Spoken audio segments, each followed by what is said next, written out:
ఎవరు చేసిన కర్మ వాళ్ళు అనుభవిస్తారు అని చిన్నప్పుడు మా తాత చెప్పేటోడు. కొన్ని కొన్ని చూస్తే నిజమే అనిపిస్తుందిలా.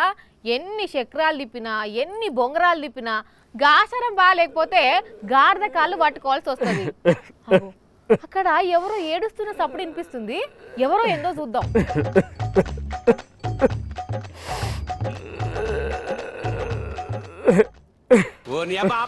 అగో మళ్ళా ఏడుపు కొట్టు ముఖం పెట్టుకొని కూర్చున్నాడు. ఓ సారు ఎప్పుడు ఏడిపోయినా మిమ్మల్ని వల్కరియాలంటేనే నాకు ఏడుపు వచ్చేటట్టు అవుతున్నది. మళ్ళేమైంది? ఒక్కొక్కసారి తలుచుకుంటేనే పాడిందే పాటరా అన్నట్టు రోజు ఇదే పని ఉన్నట్టున్నది కదా మీకు. ఆ ఏడు పాపి ఏమైందో చెప్పి ఏడుగుండ్రి. ఆ ఏడుపు కొట్టు ముఖం చూస్తుంటే కడుపులా తిప్పినట్టు అవుతుంది.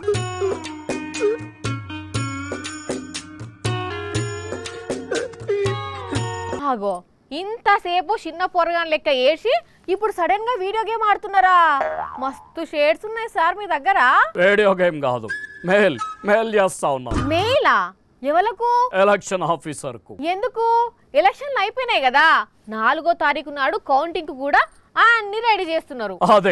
అదే ఆ కౌంటింగ్ ఆపమని ఇదిగో మెయిల్ పెడతావు. కౌంటింగ్ ఆపాలనా? ఇదేందయ్యా ఇది? ఎందుకు ఆపాలే?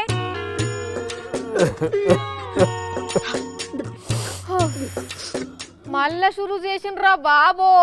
అసలు కౌంటింగ్ ఎందుకు ఆపాలి సార్? వాట్ ఐఎమ్ సేయింగ్, 4వ తేదీన కౌంటింగ్ జరపడానికి వెళ్ళలేదు. That is my demand. అంతే, జరపడానికి వెళ్ళలేదు, మేలు పెడతా ఉన్నాను. అదే ఎందుకు? ఆ రోజు ఏమన్నా దుర్ముహూర్తం ఉన్నదా? అవును అలాంటిదే. అసలు నాకేం సమజైతలేదు. మీరేం అంటున్నారు? ఎలా చెప్పాలో అర్థం కావడం లేదు.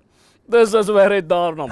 ఎట్లనో అట్లా చెప్పు. లాస్ట్ టైం ప్రతిపక్షం నుంచి 23 మంది ఎమ్మెల్యేలను కొన్నాం. సంతలా బర్లను కొన్నట్టు ఉన్నారు తెలుసు గాని. ఆ తర్వాత జరిగిన అసెంబ్లీ ఎన్నికల కౌంటింగ్ 23వ తేదీనే జరిగింది. అవును, అయితే అదే కదా, ఆ ఎన్నికల్లో మాకు 23 సీట్లు వచ్చాయి. అదే మరి కర్మ అంటే.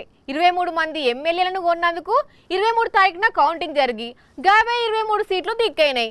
దీన్నే కర్మ అంటారని మా తాత ఎప్పుడో చెప్పిండు. అయినా ఇప్పుడు ఈ ముచ్చట ఎందుకు యాదకొచ్చింది నీకు? అక్కడ సాయి నన్ను భయపెడతా ఉన్నాడు. సాయి సారా? ఏమని భయపెడుతున్నాడు? ఈసారి అధికార పార్టీ ఎమ్మెల్యేలను ఒక 4గురిని కొన్నాను, తెలుసు కదా. మీ కర్మానికి చేసుకుంటారు అంతా. సరే కొన్నారు, అయితే 4వ తారీఖున జరిగే కౌంటింగ్ లో మాకు 4 సీట్లు వస్తాయని సాయి ట్వీట్ చేశాడు. కరెక్టే, లాజిక్ ఉంది కదా అందులో. పాత ఈక్వేషన్ తో చూస్తే మీకు 4 సీట్లే వస్తాయేమో. ఈ నంబర్లు మీతో గేమ్ ఆడుతున్నాయి మంచిగా. సో ఇప్పుడు ఏం చేద్దాం అనుకుంటారు?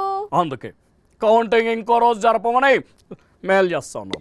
ఎస్, వేరే రోజున కౌంటింగ్. పోనీ మరి ఏ రోజు చేయమంటారు?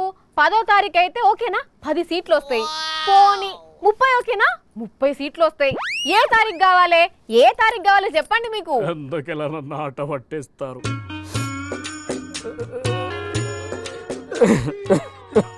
చేసే లఫూట్ పనులన్నీ చేసి లాస్ట్కి వచ్చే తలకు ఇట్లా ఏడుపు కొట్టు ముఖం పెడతావు.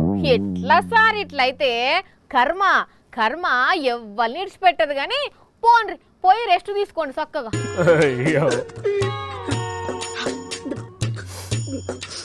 ఇది మన ఇంద్రబాబు బాధ. జూన్ 4వ తారీఖు కౌంటింగ్ చేస్తే 4 సీట్లే వస్తాయని ఏడుస్తున్నాడు. అటు చంద్రబాబు కథ కూడా గిట్లనే ఉన్నది. విజయసాయి రెడ్డి సార్ పెట్టిన ట్వీట్ నిజమైతదేమో అని ఆయన కూడా మనసులా పియం అంటున్నట్టున్నది. కానీ మొత్తానికి బాబుతోటి నెంబర్లు గట్టిగేమే ఆడబోతున్నట్టున్నాయి.